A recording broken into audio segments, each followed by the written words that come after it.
예, 우리가 히브리서 이제 두 번째 시간을 맡게 됐습니다. 이번에는 이제 7장부터 이제 마지막 장까지 공부를 할 것입니다. 이번에는 이제 멜키세덱은 어떠한 사람인가, 어떠한 존재인가, 누구인가에 대해서 공부할 텐데요. 공부하기 앞서서 몇 가지만 여러분에게 좀 말씀을 드리고 본격적인 내용으로 돌아가도록 하겠습니다. 여러분은 구원받은 그리스도이십니까? 네. 그렇다면 여러분은 예수 그리스도의 제자세요? 네, 대답을 좀 드렸습니다.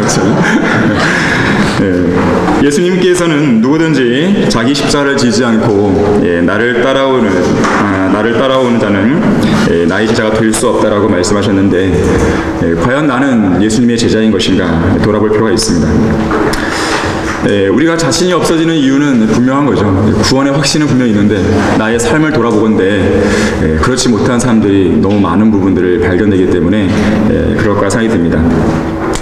이 사도행전 11장 26절에 따르면 이 최초로 그리스도인이란 이 호칭이 불린 대상은 바로 시리아 안티옥 교회의 제자들입니다. 그 후에 바나바가 사울을 찾으러 타소에 가서 그를 만나 안티옥으로 데리고 오니라. 그리하여 그들이 1년 내내 교회와 함께 있으면서 많은 무리를 가르치니 안티옥에서 제자들이 처음으로 그리스도인이라고 불리더라. 자, 제자들이 그리스도인이라고 불렸다는 것을 유념하셔야 됩니다. 그래서 우리는 그리스도인이라고 했을 때는 단순히 구원받은 사람이다. 여러분들이 이제 그렇게 생각해서는 안 돼요. 구원만 받으면 그리스도인이다. 그것이 아닙니다. 그리스도인이란 용어의 정확한 정의는 순종하는 제자예요. 순종하다. 아까 제자들, 시리아의 안티옥의 제자들이 그렇게 부름을 받은 것이에요. 불림을. 제자로서 신실하게 그리스도를 따르는 사람, 자기를 부인하고 자기 십자가를 지며 예수님을 신실하게 따르는 순종하는 제자야말로 그리스도인이라고 불릴 자격이 있는 것이에요. 그래서 우리는 순종하는 제자와 연관해서 이 세 가지 질문을 스스로에게 해볼 필요가 있습니다. 첫 번째로, 내가 정말 그리스도의 제자라면 나는 어디로 가든지 주님을 따라갈 수 있는가라는 거예요. 주님을 따르겠다고 했으면 주님이 어디로 부르시든지 따라갈 수 있어야 되는 것이죠. 따르겠다고 말한 그 사람이 스스로 한계를 정해놔서는 안 돼요. 주님, 저는 여기까지만 따라가겠습니다. 그런 건 없어요. 하나님께서 가라고 하면 가는 것이고, 멈추라면 멈추는 것이고, 이걸 말해 그러면 말하는 것이고, 그건 말하지 마 그러면 말을 하지 않는 것이고, 들어가 그러면 들어가는 것이고, 그건 들어가지 마 그럼 들어가지 않는 것이고, 그것이 제자의 올바른 모습입니다. 주님께서 우리를 본향으로 부를 때까지 내가 어떻게 따르든지 그것이 어떤 결과를 초래하든지 간에 우리는 그러한 자세를 보일 수 있어야 돼요. 두 번째로는요, 나는 그리스도의 제자로서 모든 것을 버릴 각오가 되어 있냐 이거죠. 예수님께서 세무서에 앉아있던 세리 마태를 불렀을 때 나를 따라오라 그랬을 때 세리 마태는 지체 없이 모든 것을 버려두고 갔다 그랬어요. 모든 것을. 베드로, 야고보, 요한 다 마찬가지죠. 안드레도 그렇고요. 자, 우리는 주님께서 우리를 언제 어떻게 부르시든지 간에 모든 것을 버리고 따라갈 준비를 하고 살아야 합니다. 부분적으로만 버리는 게 아닙니다. 내가 보기에 버릴 것과 버리지 말 것을 구분해 놓는 게 아니에요. 그야말로 모든 것을 버릴 준비가 되어 있어야 되는 것이죠. 이 필라델피아 교회 시대에 있었던 어떤 부흥 집회에서 양쪽 다리를 전혀 쓸 수 없는 어떤 불구자가 휠체어에 의지한 채 예배당 뒤쪽에 앉아 있었습니다. 집회가 끝날 무렵 설교자가 하나님께 헌신할 사람은 앞으로 나오라고 했어요. 그때 이 불구자가 휠체어를 밀고 앞으로 나갔습니다. 이 사람이 설교자에게 물었어요. 목사님, 저 같은 반쪽짜리 사람도 온전히 헌신한다면 하나님이 써주실까요? 설교자 다소 난감했지만 그때 이런 말을 하게 됩니다. 물론입니다. 주님께서는 절반밖에 헌신하지 않는 온전한 사람보다 자신을 모두 바치는 반쪽짜리 사람을 더 높이 쓰실 겁니다. 그랬어요. 그게 바로 제자의 모습이에요. 모든 걸 버릴 각오가 돼 있어야 됩니다. 세 번째, 뒤를 돌아보지 않을 수 있는가. 손에 쟁기를 잡고 뒤를 돌아보는 자는 하나님의 나라에 적합하지 않다고 그랬어요. 오늘날 많은 성도들이 안고 있는 문제가 뭐냐면 그들이 예수 그리스도를 따르고 싶지 않거나 따를 형편이 못 된다고 생각이 그런 들 때를 대비해서, 혹은 그리스도의 제자로서 사는 인생이 실증을 느낄 그때를 대비해서 옛생활로 돌아가기에 유용한 것들을 정리하지 않고 몇 개 놔두는 거예요. 제가 2014년도에 이제 완전히 이제 하나님의 사역으로 이제 부름을 받았을 때요, 세상 직장을 14년 동안 다녔던 시기였는데, 이제 완전히 그만두고 이제 와야 되잖아요. 근데 마귀가 딱 그런 생각을 드는 거예요. 이 휴직계를 내. 사표를 내지 말고 휴직계를 내. 1년간만 한번 해봐. 그 생각이 딱 들어왔을 때에, 이건 사탄의 공격이다, 바로 잘라버렸습니다. 그런 시기의 것들이 많다는 거예요. 내가 언제라도 때가 되면 돌아갈 수 있는 여지를 뭔가 놔두는 거예요. 만약을 대비해서. 자, 이것은 헌신이 아닙니다. 이건 제자의 모습이 아니에요. 주님을 따라가는 온전한 모습이 아닙니다. 이 세상 것들을 손에 꽉 쥐고 있는 상태에서는 주님께서 우리에게 주시고자 하는 것을 결코 받을 수가 없어요. 그리고 주님께서는 언제라도 그거를 다 내려놓고 나를 따라오라고 부를 수가 있는 것입니다. 물론 하나님께서는 우리에게 너 재산 다 포기해, 유산 다 포기해, 그러고 날 따라, 그렇게까지 말씀 안 하실 수 있어요. 그런데 설령 그렇게 말씀하셨다 하더라도 버릴 각오가 돼 있어야 되는 것입니다. 그러한 자세가 우리에게는 있어야 되는 것입니다. 이 밤에 좀 무거운 말씀을 드렸지만, 여러분들께서 이번 1박 2일 동안 오셨는데 한번 이 세 가지 질문을 스스로에게 계속 물어보세요. 나는 정말 이 세 가지에 부합하게 다 yes, yes, yes라고 대답할 수 있냐 이거죠. 우리 교재 1페이지 한번 보겠습니다. 이 신약에는 소위 어려운 책들로 불릴 만한 4권의 책이 있습니다. 마태복음, 사도행전, 히브리서, 요한계시록이죠. 사실 요한계시록은 사람들이 믿지 못해서 그렇죠. 그 책에 기록된 내용을 문자 그대로 믿으면 결코 이해하기 어려운 책이 아닙니다. 오히려 나머지 3권의 책이 어려운 거예요. 요한계시록보다는. 마태복음, 사도행전, 히브리서. 왜냐하면 이 3권의 책은 문자적으로 해석을 해도 잘 해결되지 않는 부분들이 있기 때문에 그렇습니다. 우리는 이러한 책들을 보통 이렇게 얘기하죠. 과도기적인 책이다. 좀 어려운 용어가 나왔습니다. 전환기적인 책이다. 이 사람들이 이 과도기적인 책들에 대해 어려워하고 혼란을 느끼기 때문에 보통 우리는 이 책을 고기라고 이야기합니다. 질긴 고기. 젖과 같은 그렇게 쉽게 먹을 수 있는 말씀이 아니라 좀 여러 번 씹어야 되는 것이에요. 여러 번 잘게 나누고 씹고 그래야지 소화시킬 수 있는 그런 책이라는 것이에요. 단단한 음식이죠. 단단한 음식. 성경의 기초 원리들과 같이 저제만 익숙한 사람들은요, 이런 고기를 먹을 수 없어요. 소화할 능력이 없습니다. 소화할 능력도 없는데 섣부르게 이 책들을 다뤘다가 오늘날 수많은 이단 교리들이 득세하고 있는 거예요. 이러한 자들은 항상 배우지만 진리의 지식을 잃지 못한 사람들입니다. 늘 배워요. 여러분도 아마 과거에 이 제도교회 다닐 때 성경 공부랑 성경 공부 다 아마 따라다니는 사람이 있을 것입니다. 저도 그 중에 한 명이었으니까요. 좀 알고 싶으니까, 너무 갈급했으니까. 하지만 지금 돌이켜보면 다 쓰레기였어, 다 쓰레기. 그리고 정작 가면은 돈만 낭비하고 먹을 건 아무것도 없고, 뭘 배웠는지 모르겠고. 근데 그나마 그거라도 막 주워 먹으려고 했던 그런 기억이 있습니다.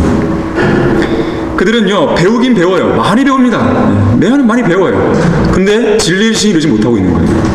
단 한 발짝도 앞으로 나아가지 못합니다. 자, 이 모든 혼란의 원인이 어디 있는가? 바로 여기에 있습니다. 올바로 나누어 공부하라는 성경 공부의 제1원리. 이거를 이제 잊어버린 거예요. 내가 진리의 말씀을 올바로 나누어 자신이 하나님 앞에 부끄럽지 않은 일꾼으로 인정받도록 공부하라. 얼마나 하나님께서는 우리에게 자비하십니까? 공부하는 방법까지 알려주시는 거예요. 세세하게. 우리가 그런 방법도 잘 모를까봐 다 알려주시는 거란 말이에요. 얼마나 우리를 잘 알고 계시고 또 얼마나 우리를 자상하게 인도해 주세요. 근데 중요한 건 뭐냐면 이 방법대로 아무도 안 한다는 거예요. 이 세상에는. 여러분 외에는 하지 않는 것이죠. 올바로 나누라고 그랬는데 나누지는 않는 것이에요. 자, 올바로 나눈다는 거는 영어로 디바이드, 쪼개는 거예요. 구획을 나누는 겁니다. 제가 내 친구에게 옛날에 이런 말 했더니 쉐어, 함께 공유해라. 예, 말씀 나누는 거 많이 하잖아요. 뭐 큐티 나누는 거 나누잖아요. 그런 나눔으로 알고 있어요. 그렇게 나누는 게 아니에요. 디바이드예요. 쪼개는 거예요. 나누는 거예요. 구획을. 주님께서 나눠 놓으신 거를 나눠야 됩니다. 여러분, 고기를 덩어리처럼 먹나요? 그러다 큰일 나잖아요. 목구멍에 걸려버리죠. 고기는 잘게 자를수록 소화하기가 쉬워지죠. 과도기적인 책이 바로 그러한 책입니다. 여러분이 이해가 안 되면 안 될수록 이건 더 나눠야 되는 것이구나, 이렇게 이해하시면 되는 거예요. 자, 이러한 관점에서 바로 히브리서를 공부를 해야 됩니다. 바로 히브리서가 그런 책이에요.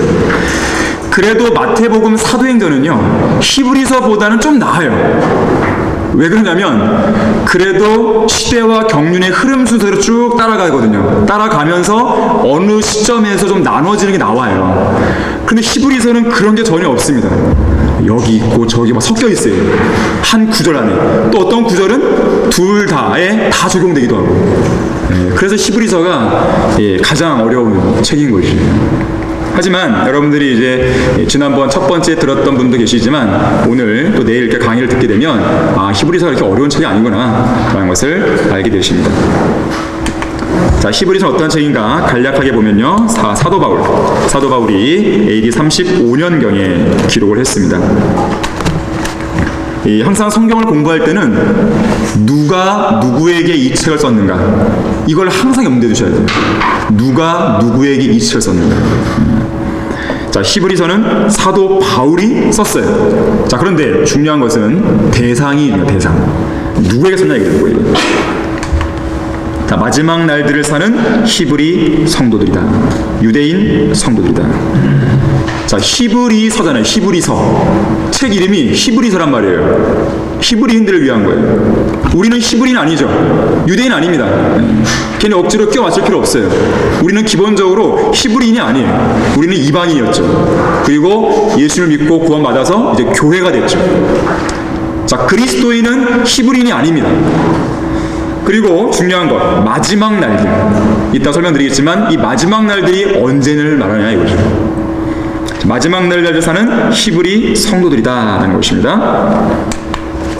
기록된 목적을 보니까요, 마지막 날들을 사는 히브리인 성도들이 대환란이 끝날 때까지 믿음과 인내의 행위로 잘 견뎌서 이제 대환란 끝에 있을 재림과 천년왕국 때 잘 들어가라 이거예요. 그 안으로. 그러한 측면에서 경고도 주고 또 격려도 주고 위로도 해주는 책이에요. 바로 그것이 히브리서입니다. 자, 그러면 이 문제의 이 용어, 마지막 날들이 무엇인지를 좀 보겠습니다.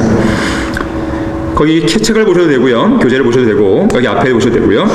히브리서 1장 2절, 이 구절이 되게 중요해요. 이 히브리서를 우리가 교리적으로 적용할 때 기준이 되는 내용입니다. 자, 이 마지막 날들에 그의 아들을 통하여 우리에게 말씀하셨으니 이 아들을 만물의 상속자로 세우시고 또 그를 통하여 그분께서 세상들을 지으셨느니라. 자, 마지막 날들. 히브리서의 교리적인 위치를 정의해주는 아주 중요한 표현입니다. 히브리서의 교리적인 위치. 이 구절들을 교리적으로 누구에게 적용할 것인가, 이것을 알려주는 아주 중요한 용어예요.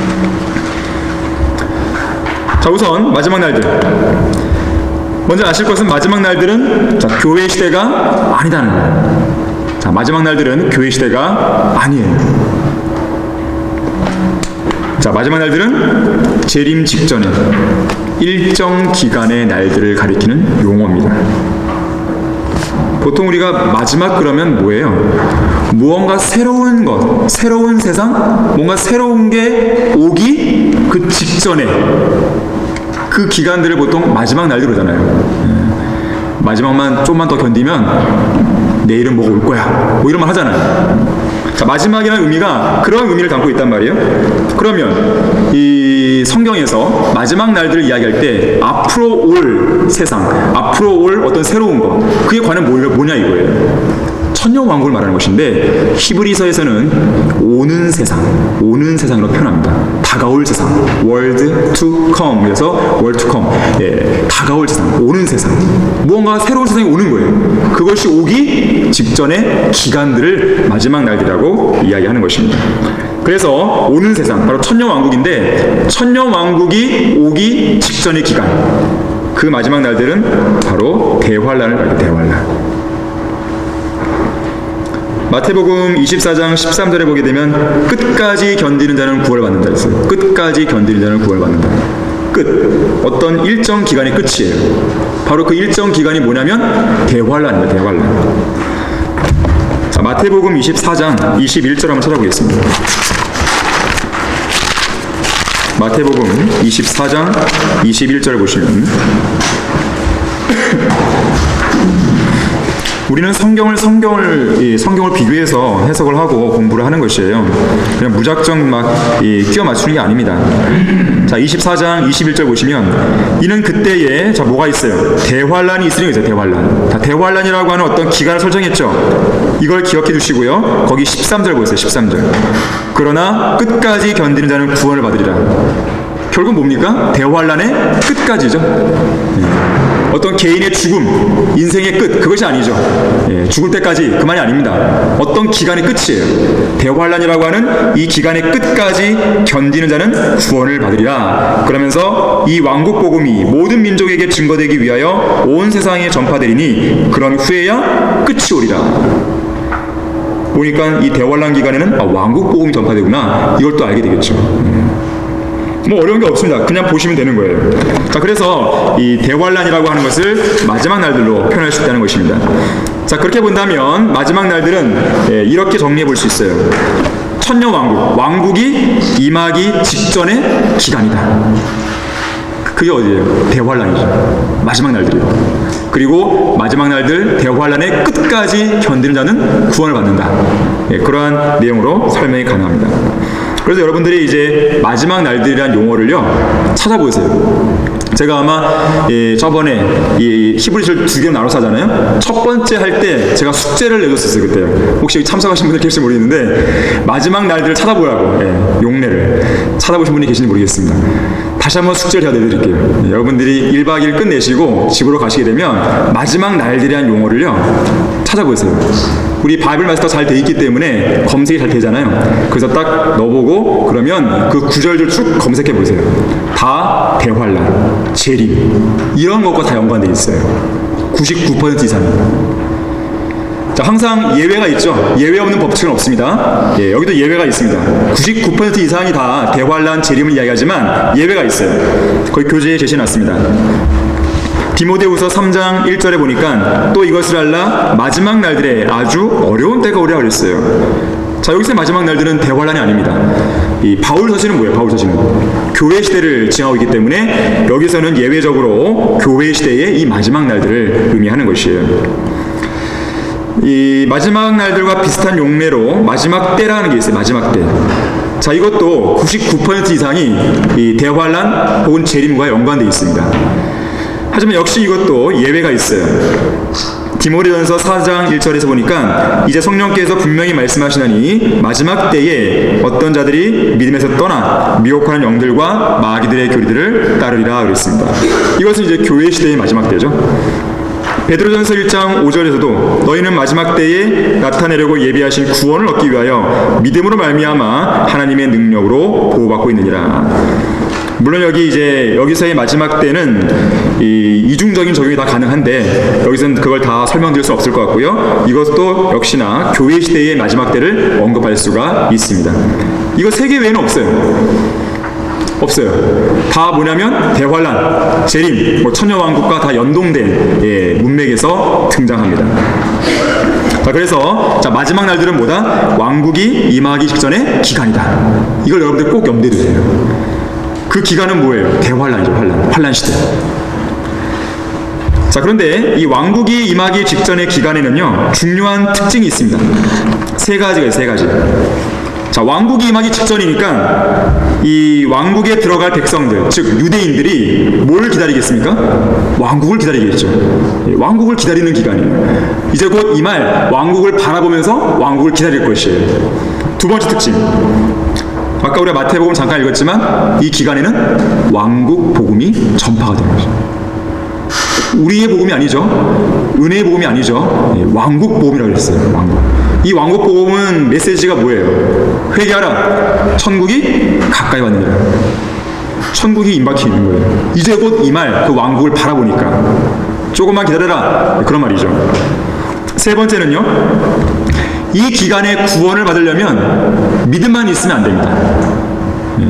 믿음과 행위가 있어야 돼요. 자, 이 세 가지의 중요한 특징이 있습니다. 자, 그런데 이러한 특징을 가진 기간이 두 번 있었어요. 두 번. 한 번은 이미 지나갔고 한 번은 남아있어요. 우선 첫 번째로 과거의 것을 이야기한다면 이 침례인 요한이 왕국 복음을 전파하기 시작하잖아요. 침례인 요한이 먼저 회개하라 천국이 가까이 왔느냐 이 말을 한단 말이에요. 그래서 침례인 요한이 왕국 복음을 전파하기 시작한 그때부터 스테판 집사가 왕국 복음을 전파하다가 순교하는 바로 그때까지. 이때까지는요 아직은 뭐예요? 왕국이 임할 수 있는 그런 기간이에요. 가능성이 있었어요. 기회가 있었어요. 유대인들이 어떻게 하느냐에 따라서. 그래서 과거이다 보니까 우리가 히브리서 1장 2절에서 뭐라고 했습니까? 이 마지막 날들에 그의 아들을 통하여 우리에게 말씀하셨으니 과거형으로 표현한 거예요. 그래서 하지만 이 당시에 왕국이 임하지 않았잖아요. 그 말은 왕국이 연기됐다는 뜻입니다. 왕국이 연기됐다면 앞으로도 뭐예요? 또 왕국이 임하기 직전의 기간이 또 있을 거라는 것이죠. 그럴 수밖에 없겠죠. 그냥 갑자기 왕국이 딱 하고 임할 수는 없잖아요. 초림과 비슷한 상황이 앞으로 한 번 더 있게 되는 것이에요. 만약에 초림 때에 왕국이 그때 임했다면 마지막 날들은 딱 한 번만 있었겠죠. 초림 때가 그때였던 거예요. 그러나 그때 왕국이 임하지 않았단 말이에요. 앞으로 왕국이 임해야 되는데 그렇다면 왕국이 임하기 직전의 기간은 또 있을 수밖에 없는 거죠. 바로 그것이 뭐예요? 환란 시대죠. 대환란이 됩니다. 그래서 휴거 이후부터 대환란 끝까지 이 기간이 왕국이 임하기 직전의 두 번째 기간이라고 말할 수가 있는 것입니다. 이 그림을 잠깐 보시면요. 마지막 날들이 첫 번째가 하나 있는 거예요. 침례인 요한 때부터 이제 스테판 설교로 이스라엘이 거부했을 때입니다. 이때에 이제 마지막 날때 한 번 더 있는 것이고요. 두 번째는 뭐예요? 대환란. 이 두 번의 기간이 있는 거예요. 자, 과거는 이미 지나갔죠. 끝났습니다. 남아 있는 거는 두 번째 거예요. 그래서 우리가 히브리서를 환란 시대의 교리로 이야기할 수밖에 없는 거예요. 자, 히브리서의 주제. 두 가지로 나눠볼 수 있는데요. 내면적인 주제가 있고 외면적인 주제가 있습니다. 내면적인 주제라고 하는 것은 히브리서 안에 면면이 흘러가는 주제인데 바로 대제사장이신 예수 그리스도입니다. 대제사장이신 예수 그리스도. 반면에 이 외면적인 주제는 뭐냐면 이 비교급 표현이 많이 나온다는 거예요. 더 낫다, 더 우월하다, 더 뛰어나다 이런 표현이에요. 더 좋다 이런 거예요. 거기 참고하시라고 교재 4페이지에 보게 되면 위쪽에 나와 있는 표가 있을 것입니다. 각 장에서 비교급 표현이 어떻게 사용되고 있는지를 제가 제시를 해놨습니다. 그런데 이러한 비교급이 결과적으로 누구를 지향하냐면 예수 그리스도의 모습에 지향이 되는 거예요. 예수님을 중심으로 해서 뭐뭐보다 더 나은 예수 그리스도, 뭐뭐보다 더 우월한 예수 그리스도의 뭐뭐뭐 이런 식으로 나오는 거예요. 특히 그것은 대제사장 사역과 연관해서 설명이 됩니다. 그래서 레위 지파의 계열을 따른 제사장들보다도 더 뛰어나신 대제사장이신 예수 그리스도 이런 식의 비교급을 쓴다는 것이에요. 자, 그래서 여러분들이 이 부분을 잘 유념해 주시기 바라고요. 자, 그리고요, 이 히브리서를 공부할 때 여러분들이 유념해야 할 특징 중 하나는 아까 서두에 나왔지만 과도기적인 책이라는 거예요. 과도기적인 책, 전환기적인 책. 자, 무엇에서 무엇으로 넘어가는 과도기냐면 이 교회 시대에서 환란 시대로 넘어가는 과도기라고 보시면 돼요. 교회 시대에서 환란 시대 넘어가는 과도기. 자, 그래서 히브리서가 차지하고 있는 경륜적인 위치를 보면 이제 앞에 그림과 같은데요. 여기 한번 잘 보십시오. 자, 오순절날 성령께서 오셨습니다. 사도행전이 기록이 되고 그런 가운데에 이 사도행전이라고 하는 책 같은 경우는 유대인 중심에서 교회 중심으로 넘어가 버리는 거예요. 경륜의 변화를 보여줍니다. 그리고 이제 본격적인 교회 시대가 펼쳐지면서 바울 서신이 기록되죠. 교회가 휴거됩니다. 그럼 이 땅에는 대환란이 펼쳐집니다. 바로 히브리서가 바로 여기에 위치해 있는 것인데 교회 중심에서 유대인 중심으로 다시 바뀌는 거예요. 이 접점에 히브리서가 있는 것입니다. 히브리서뿐만 아니라 우리가 보통 일반 서신이라고 불리는 야고보서부터 유다서까지가 다 여기에 걸쳐 있는 거예요. 그리고 재림이 있고 천년왕국이 펼쳐지는데 요한계시록의 경우에는 이 긴 기간들을 다 포괄하고 있는 것이죠. 이러한 내용을 담고 있는 것이죠. 자, 그래서 히브리서의 위치를 잘 보셔야 됩니다. 히브리서 걸쳐져 있어요. 교회 시대에 딱 돼 있는 것도 아니고 환란 시대에만 딱 고정되는 것도 아니고 교회 시대와 환란 시대에 걸쳐져 있음을 보셔야 돼요. 이것이 히브리서의 교리적인 위치입니다. 바로 교회 중심에서 유대인 중심으로 넘어가는 그 접점에 있다고 보시면 됩니다. 이런 책들이에요. 과도기적인 책이라고 하는 것은. 그래서 여기서 중요한 것은 믿음, 행위. 특히 믿음 같은 경우는 교회 시대에 편중되어 있잖아요. 믿음으로 구원받기 때문에. 하지만 히브리서를 통해 보건대 대환란 시대에는 믿음만 있으면 안 된다는 거예요. 행위도 같이 강조해야 됩니다. 그래서 이 두 가지를 통해서 구원을 받을 수가 있다라는 교리가 바로 히브리서예요. 그래서 히브리서는 믿음과 행위를 둘 다 강조해요. 둘 다. 이 과도기적인 책의 특징이 있어요. 어떤 게 특징이냐면 두 개의 시대가 공존하잖아요. 두 개의 시대. 교회 시대에서 환란 시대로 두 개의 시대가 공존하다 보니까 각각의 시대에 해당되는 대상도 있을 거 아니겠어요. 교회 시대에 해당되는 교회, 환란 시대에 해당되는 유대인. 대상이 두 개입니다. 대상이 두 개다 보니까 둘에게 적용되는 교리도 가까이겠죠. 그래서 힘든 거예요. 교회에게 해당되는 교리가 있을 것이고 유대인에게 해당되는 교리가 있을 것이고 이 두 개가 같이 섞여 있는 책이 어떤 책이에요? 히브리서라는 거예요. 바울 서신을 생각해보세요. 바울 서신은 100% 우리만을 위한 거죠. 그렇잖아요. 교회를 위한 거랍니다. 그래서 쉬워요. 바울 서신은. 어디를 읽어도 물론 어려운 교리 몇 개 빼고는 쉽게 이해한단 말이에요. 믿음으로 구원받는데 구원의 영원한 보장이 있대. 얼마나 마음이 편한지 모릅니다. 근데 지식이 없는 상태에서 마태복음이나 히브리서를 생각하니까 끝까지 견뎌야 구원을 받는데요. 구원을 잃어버릴 수 있대요. 갑자기 혼란스러워지죠. 마음이 불안해지죠. 내가 구원을 잃으면 어떡할까? 환란을 통과하면 어떡하지? 막 이런 잡다한 생각이 막 밀려온단 말이에요. 지식이 없으니까. 성경을 나누어 볼지 모르기 때문에 그런 거예요. 자, 히브리서는 그런 책입니다. 두 개의 교리가 서로 다른 시대에 해당되는 두 개의 교리가 공존하는 책이라는 거예요. 쉽게 설명하면 일종의 교차로예요. 늘 제가 예화를 들지만 교차로에서 사고가 가장 많이 나요. 교통사고가. 조심해야 돼요. 교차로에서는. 그런 책이에요. 지금 히브리서, 마태복음, 사도행전 이 세 권의 어렵다고 느껴지는 이 책이 교차로와 같은 책입니다. 두 개의 교리가 상호 교차하고 있는 거죠. 지금. 그래서 이것을 나눠보지 않으면 안 되는 거죠.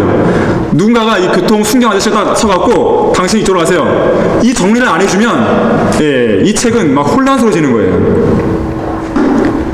최대한 여러분들이 좀 쉽게 지금 설명을 좀 드리고 있는 것인데요. 어렵긴 어렵습니다. 히브리서가 쉽다고 말씀드리는 것이 아니에요. 그런데 여러분들이 이 내용을 알게 되면 교회 시대의 교리와 환란 시대의 교리가 딱 구분이 되기 때문에 교회 시대의 교리에 해당되는 구절을 만나면 이건 교회 시대구나. 환란 시대에 해당되는 구절을 만나면 이거 우리 게 아니구나. 이렇게 이해하시면 되는 거예요. 근데 어떤 구절은 둘 다에 적용할 수 있어요. 쉬운 방법은 뭐냐면 우리는 교회 시대에 살고 있잖아요. 자, 교회 시대를 위한 교리는 바울 서신에 나와요. 바울 서신에 상치되는 바울 서신과 어긋나는 어떤 내용이 히브리서에 나왔다. 그럼 그거는 우리 게 아닌 거예요. 누구 거예요? 환란 시대부터 올 겁니다. 근데 우리와 부합하는 게 나왔다. 그럼 우리에게 적용하시면 돼요. 어렵지 않으시죠? 예, 어렵지 않으십니다. 자, 그럼 보겠습니다. 자, 교회 시대. 믿음으로만 구원받는 거예요. 믿음으로. 구원의 영원한 보장이 있어요. 환란 시대 아니죠. 믿음과 인내죠. 그죠? 예, 그래서 구원을 잃어버릴 수 있는 거예요. 그래서 행위가 들어오기 때문에 행위가. 성령의 역사를 볼까요? 영원히 떠나지 않죠. 내주하시는 거예요. 내주하시는 우리 안에. 하지만 환란 시대는 달라요. 떠날 수가 있는 거예요.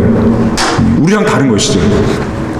자, 교회의 위치를 볼까요? 교회 시대는 이 지상에 있죠. 하지만 환란 시대는 여기 없죠. 휴거가 된 거죠. 역사의 중심, 하나님의 눈동자는 교회에게 있는 거예요. 이 시대는. 유대인이 아닙니다. 물론 하나님께서는 유대인과 연관된 역사적인 시간표를 끌고 가기 위해서 유대인들을 지켜보고 계시겠지만 여기서의 핵심, 눈동자와 같이 지켜보는 대상은 교회예요. 우리에게 관심이 있어요. 특히나 이 자리에 앉아있는 여러분들의 관심이 있으신 하나님께서는. 환란 시대는 달라지죠. 유대인이에요. 교회가 없기 때문에 이 지상에. 복음을 보겠습니다. 교회 시대는 은혜의 복음이죠. 환란 시대는 왕국 복음, 천국 복음. 복음의 내용이 다르죠? 교회 시대, 예수님의 죽음과 장사와 부활이요. 이걸 믿으라는 것이죠. 환란 시대는 왕이 오신다는 거예요. 왕께서 통치하시는 천국이 가까이 왔다 이거예요. 회개하라는 거죠. 자, 표적과 이적. 교회 시대는 나타나지 않습니다. 여러분이 복음을 전하거나 거리에 설교할 때 병자들을 고쳐주십니까? 네, 아니죠.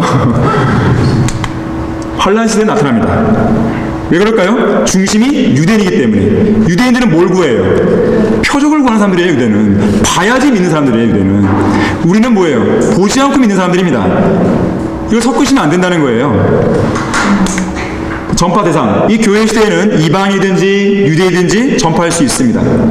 자, 환란 시대에는 이 왕국 복음의 주된 대상은 유대인들이에요. 그런데 이 유대인들에게 복음을 전파하다가 표적들을 행할 거 아니겠습니까? 그럼 그러한 증거들을 보면서 이 이방인들도 구원을 받게 됩니다. 환란 시대에. 또 이 환란 시대에 보게 되면 뭐 다소 좀 벗어난 이야기긴 하지만 영원한 복음이 선포되었고 이 창조주로서 하나님께 경배하라 이런 내용 나온단 말이에요. 자, 주된 대상은 유대인입니다. 교회 시대에는 통치 방법. 하나님께서는 이 시대에 영적으로 통치하시죠. 영적으로. 눈에 안 보이잖아요. 지금. 하나님의 나라에서 통치하시는 거죠. 자, 환란 시대는 물론 아직 왕국이 임하기 전이지만 실제 통치와 연관되어 있다고 보시면 됩니다. 자, 이것이 우리가 기억해야 될 내용이에요. 여러분 거기 교재에다가 쭉 제시해놨으니까요. 나중에 여러분들이 틈나는 대로 이 부분을 잘 공부해서 놓겠어요. 거기 4페이지 아래 나와 있는 그 표를 보시면 됩니다. 이것이 교회 시대와 환란 시대의 구분입니다. 자, 서론을 좀 이 정도로 하고요. 본격적으로 들어가겠습니다. 이번에는 7장부터, 이번 두 번째는 7장부터 끝에까지 공부를 하겠습니다. 첫 번째 시간은 멜키세덱은 누구인가? 멜키세덱은 누구인가? 자, 주제 구절입니다. 주제 구절. 아브라함도 전체의 10분의 1을 그에게, 자, 멜키세덱을 말합니다. 멜키세덱에게 드렸으니 그의 이름을, 멜키세덱의 이름을 해석하면 첫째로 의의 왕이요, 그 다음은 살렘 왕, 곧 화평의 왕이라 그랬습니다.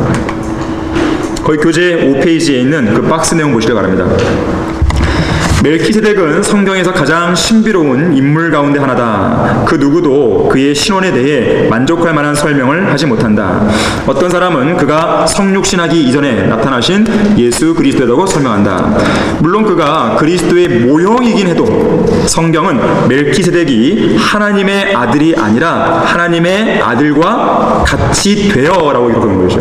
하나님의 아들은 아닌 거죠. 게다가 성육신하신 상황에서는 예수 그리스도께는 어머니가 있었잖아요. 마리아.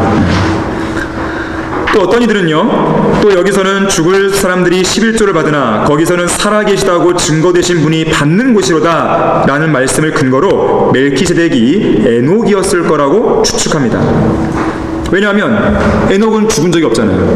에녹은 지금 살아있잖아요. 계속.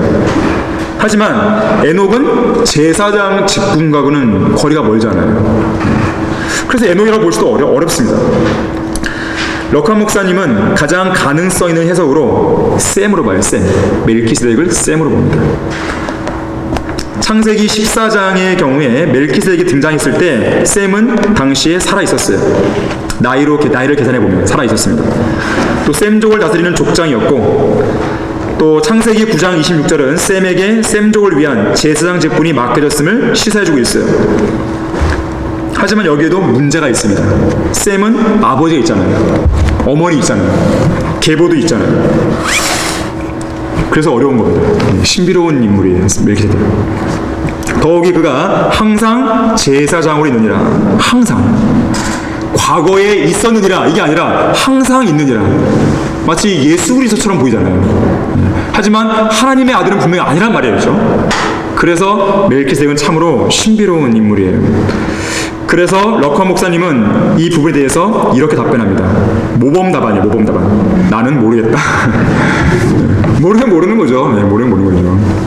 우리가 아는 데까지만, 하나님께서 계시해 준 데까지만 우리는 알면 되는 거예요.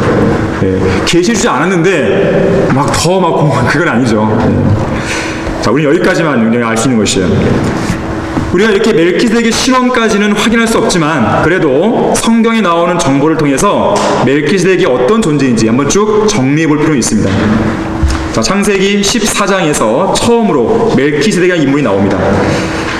아브라함이 크돌라오멜과 거의 9절 나와 있죠. 그와 함께한 왕들을 처부수고 돌아온 후 소돔 왕이 왕의 골짜기인 사회 골짜기에서 그를 맞이하러 나왔으며, 살렘 왕 멜키세덱이 빵과 포도주를 가지고 나왔으니 그는 지극히 높으신 하나님의 제사장이었더라. 그가 아브라함을 축복하며 말하기를, 하늘과 땅의 소유주이신 지극히 높으신 하나님의 아브라함을 복 주시옵소서. 너의 원수들을 내 손에 넘겨주신 지극히 높으신 하나님을 송축하라 하니, 아브라함이 모든 것의 11조를 그에게 드리더라. 자, 이 일과 연관해서 여러분 히브리서 7장을 한번 펴보시기 바랍니다. 자, 7장 1절부터 3절에서는 이렇게 당시의 사건을 설명하고 있어요. 간략하게. 이 멜키세덱은 살렘 왕이며 지극히 높으신 하나님의 제사장으로 여러 왕들을 무찌르고 돌아오는 아브라함을 만나서 그를 축복해 주었더니라. 아브라함도 전체의 10분의 1을 그에게 드렸으니, 그의 이름을 해석하면 첫째로 의의 왕이요, 그 다음은 살렘 왕 곧 화평의 왕이라. 아버지도 없고 어머니도 없으며 계보도 없고 시작한 날과 생의 끝도 없으니 하나님의 아들과 같이 되어 항상 제사장으로 있느니라. 자, 멜키세덱. 첫 번째는 뭡니까? 의의 왕이에요, 의의 왕. 이건 이름 때문에 그래요, 이름. 멜키라는 단어가 히브리어로 왕이란 뜻이에요, 왕. 그리고 체덱이 이제 의예요, 의. 멜키하고 체덱이 합쳐지면서 발음이 멜키세덱으로 바뀌는 거예요. 체덱, 의. 그래서 의의 왕. 그 이름의 뜻이에요. 둘째는 화평의 왕입니다. 이것은 멜키세덱이 다스리는 지역의 그 성읍 이름이 살렘이기 때문에 그래요. 살렘. 이 살렘이란 말이 바로 화평, 평화. 예루살렘과 같은 맥락이 있죠. 바로 이곳을 다스리는 왕이니까 화평의 왕입니다. 자, 그런데 여기는 순서가 있어요. 순서. 의가 먼저예요, 화평이 먼저예요? 자, 의가 먼저죠. 의가 먼저 나왔습니다. 하나님의 모든 원리가 그래요. 항상 의가 먼저고 그 다음이 화평입니다.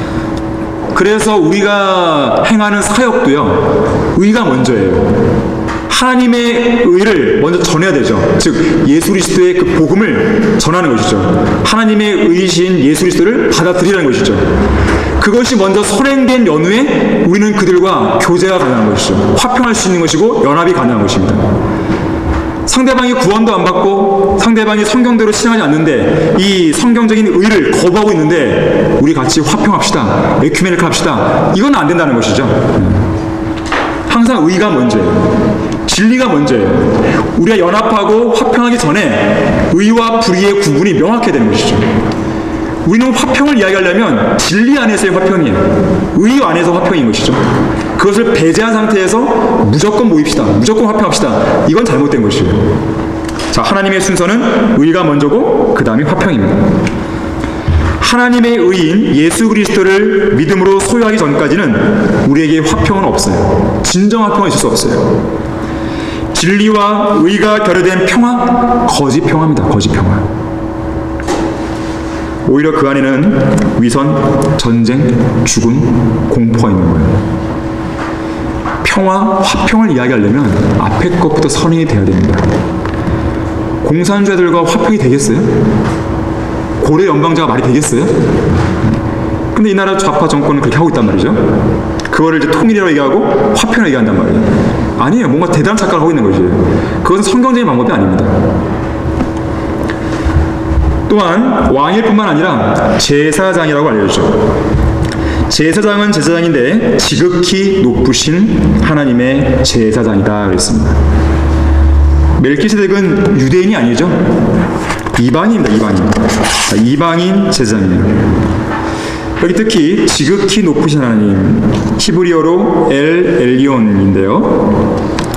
이 지극히 높으신 하나님이란 이 이름은요, 쉽게 말하면 이방의 여러 신들보다 높다는 뜻이에요. 이방의 여러 신들보다도 지극히 높으신 분이다. 이럴 때 쓰는 표현이거든요.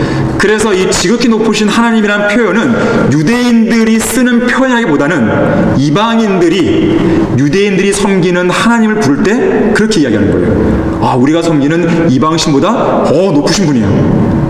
저 유대인들이 섬기는 그 하나님은 정말 높으신 분이야. 이렇게 얘기할 때 지극히 높으신 하나님이라는 표현을 쓰는 거예요. 그러다 보니까 이 표현이 다니엘서에 많이 나와요.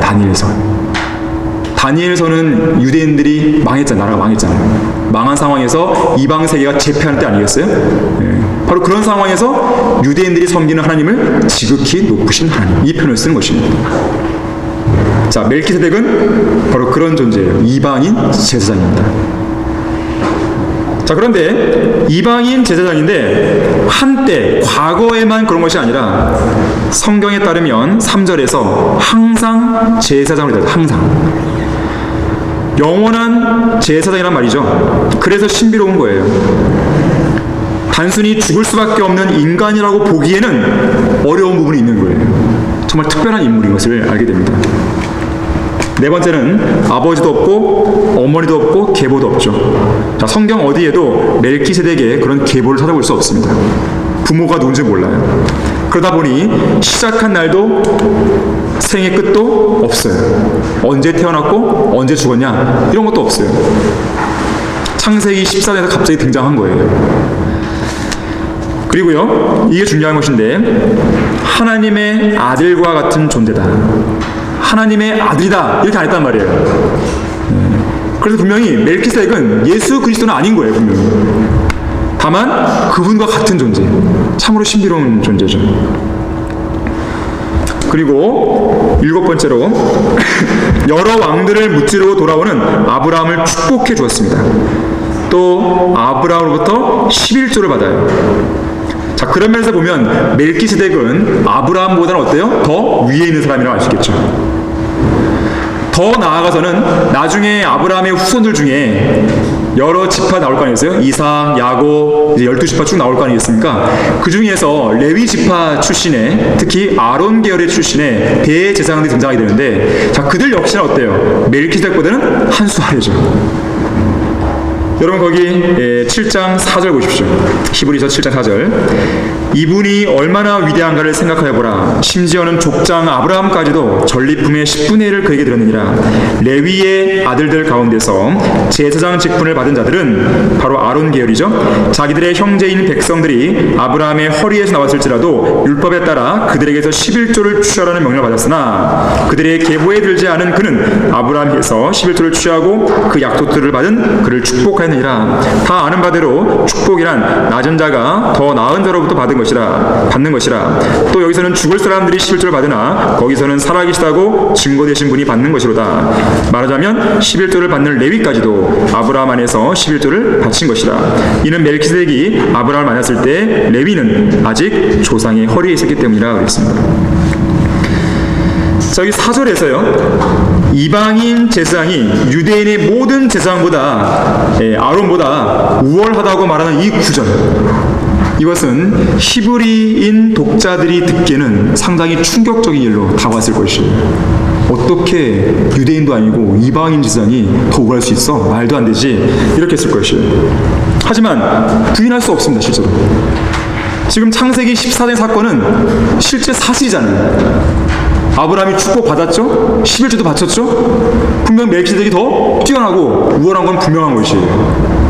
아브라함도 그랬는데, 그러면 아브라함의 허리에 아직 있었던, 즉 아직 태어나지도 않은 레위지파 더 마찬가지죠.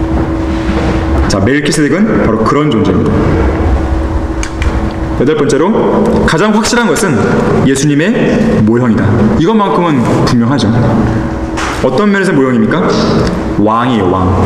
의의 왕, 화평의 왕. 예수님도 의의 왕이시고 화평의 왕이시고, 또 제사장, 영원한 제사장. 또 중요한 것은 멜키세덱이 빵과 포도주를 가지고 아브라함을 맞아 나왔죠. 바로 빵과 포도주는 예수님의 살과 피를 예표하고 있는 것이죠. 자, 그래서 멜키세덱은 우리가 그의 신원을 뭐 셈이냐 에녹이냐, 자, 이런 것을 우리가 알기에 앞서서 셈이라고 추측하는 것이 가장 합당하겠지만 확실치도 않잖아요. 가장 확실한 것은 예수 그리스도의 강력한 예표다, 모형이다. 이것만큼은 분명한 것이죠. 그리고 하나님의 아들과 같은 그런 존재로서 참으로 신비로운 인물이다. 자, 여기까지만 우리가 알 수 있는 것이에요. 자, 그렇다면 여기 히브리서에서 멜키세덱을 등장시킨 이유가 뭐냐 이거죠. 그것은 예수님의 대제사장으로서의 직분과 그 기원, 그리고 대제사장으로서의 그런 사역을 설명하기 위해서 멜키세덱을 등장시킨 것입니다. 특히 예수 그리스도께서는 아론 계열이 아니라 멜키세덱의 계열을 따르는 제사장이라고 성경은 우리에게 말해주고 있습니다. 통상적인 레위 지파의 계열이 아니에요. 멜키세덱의 계열이죠. 그러면서 영원한 대제사장이었다. 자, 그렇다면 우리는 한 가지 더 질문을 할 수 있겠죠? 멜키세덱의 계열을 따른 대제사장이 왜 일어나셔야 되냐 이거예요. 그냥 레위 지파에, 그냥 아론 계열의 대제사장도 있는데 왜 굳이 그것도 레위 지파도 아니고 다른 계열의 대제사장이 일어나야 되는 거죠. 여기는 분명한 이유가 있습니다. 첫 번째, 레위 지파 계열의 제사장 직분으로는 온전해질 수가 없기 때문인 것이에요. 그 한계가 드러난 것이에요. 자, 11절 보세요. 그러므로 만일 레위 계열의 제사장 직분으로 온전해질 수 있었다면 백성이 그 아래서 율법을 받았습니다. 굳이 아론의 계열에 따라 부르심을 받지 않고 멜키세덱의 계열에 따라 다른 제사장이 일어날 필요가 있었겠느냐 그랬어요. 자, 레위 계열의 제사장 직분으로는 온전해질 수가 없었습니다. 왜 온전해질 수 없을까요? 동물의 피를 통해 드리는 제사였기 때문에 그래요. 동물의 피는 한계가 있습니다. 자, 여기 앞에 거기 교재는 제가 실치를 못했는데요.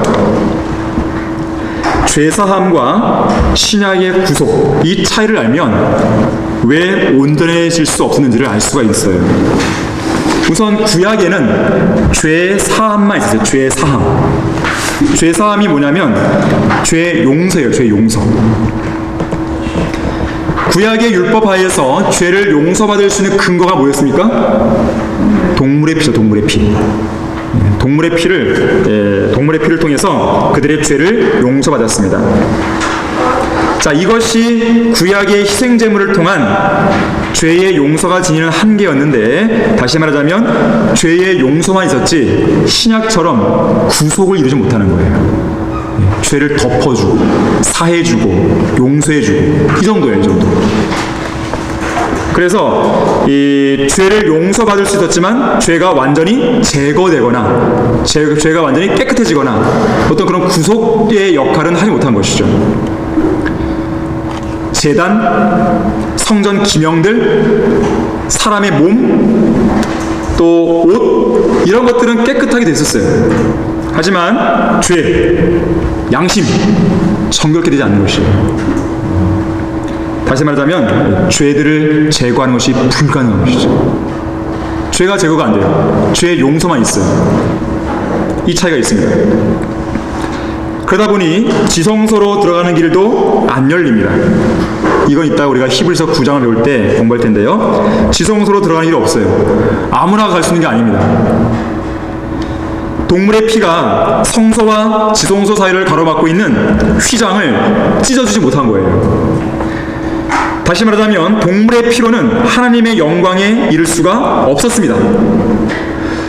그래서 여러분들이 공부를 좀 하셨던 분들은 구약에 있는 성도들이요, 죽으면 어디로 갑니까? 지하 낙원으로 갔죠. 곧바로 하늘에 못 올라갔어요. 모든 사람이 죄를 지었으므로 하나님의 영광에 뭐라 그래요? 이르지 못하다가. 그런데 그 뒤에 구절을 기억나십니까? 여기에 구속의 중요수 나오는 것인데요, 한번 찾아보겠습니다. 여러분이 암송하는 구절이긴 하지만 로마서 3장 23절 보십시오.